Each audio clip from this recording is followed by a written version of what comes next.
Please note, we would like to make it very clear, we are totally against the form of discipline described in the articles and accounts being used on minors and non-consenting adults. Although some of these accounts are fictional, and others may be an exaggerated reality, none of them are too far from the truth of what really happened back in those days. The Sound of Punishment.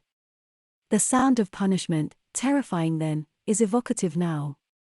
At an English boys' school I attended, canings by the headmaster were rare, but, we were told by those involved, painful in the extreme. Cheating was a certainty for the cane, and so was repeated insolence. Carving a name on a desk was also cause for a caning, because the head had issued a warning only the previous day. Presumably, because the headmaster's study windows faced a road, he took a boy to be caned upstairs to an unused bedroom, told the boy to remove his jacket, and then bent the boy over the end of the unmade bed. He then delivered 6 slow and extremely powerful strokes across the trousers. But the bedroom was immediately above the 6th form common room, so the 6th form stopped whatever they were doing to listen to and quite enjoy the sound of the caning going on above. Unmistakable. Not so much the sound of punishment itself, but my most memorable experience involving sound was at junior school when I and a girl got sent to the headmistress.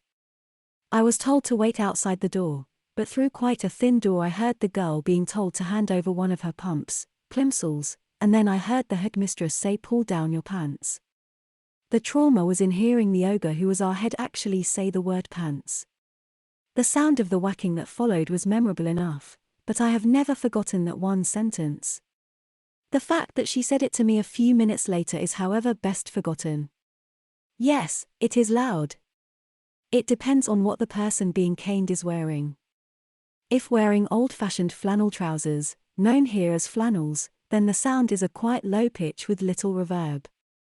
But if caning is given on cycle short then is loud with lots of echoes, and if caning is done on the 6th floor by the headmistress in the office then can be heard on the 1st floor in the geography room with maps. When the cane hit the tightly stretched fabric of my shorts the noise was like a rifle shot. The uniform shorts were hand-me-downs from a cousin.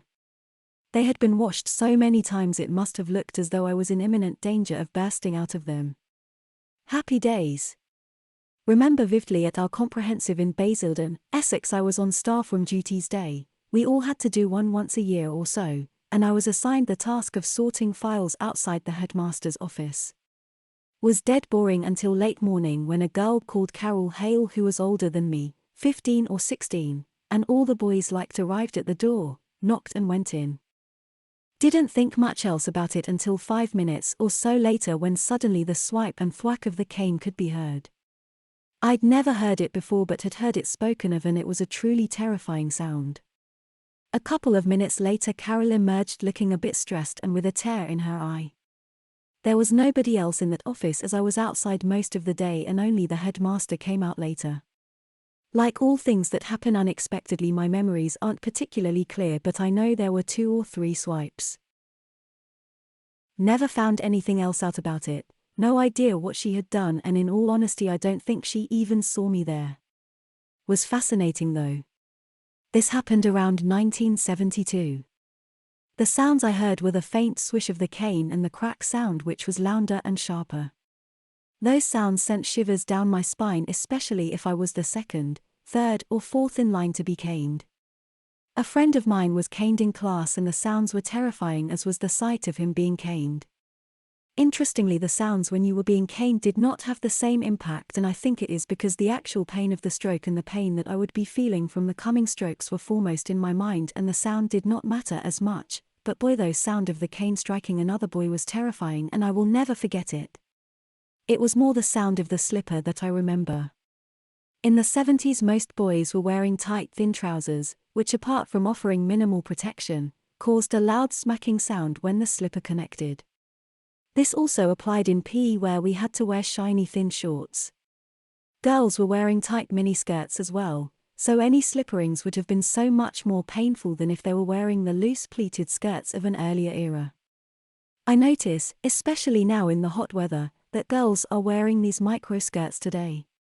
I have just seen 2 schoolgirls in them, actually bending over to put some stuff into the back of a car. Thankfully for them, and me. They were too far away for me to apply a smack to them. Can vouch for the sound of a caning being clearly heard. I had 6 strokes at school in 1968 over a pair of thin nylon gym shorts. I shall never forget the sound echoing around the gym. Slippering was much the same. The sound and feel of 6 strokes across the seat of my grey school trousers was very different, more of a dull thud, rather than the crack across the shorts. The sounds of CP are variously heard and reported. Some mention the sound of the cane or strap in flight, some the sound of impact, others the noises made by the distressed recipient. Reported impact sounds seem to vary greatly. At my high school the bulk of the canings, boys only, were done in the headmaster's office, door closed, by the headmaster himself or by teachers with the headmaster as witness. No mamby-pamby slipperings. The cane was applied hard to the seat of the school uniform shorts with the boy well bent over. The only sound heard without was a loud rifle crack that echoed down the corridor. The crack could easily be heard in the quadrangle rose garden outside, Dell's terrain. No voices, no yelps, no swish or whistle, just the sound of impact. Strangely, in my limited experience, the crack of the cane is not especially noticeable when you are the target.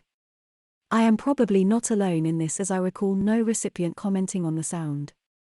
Sound is compression vibrations in the air.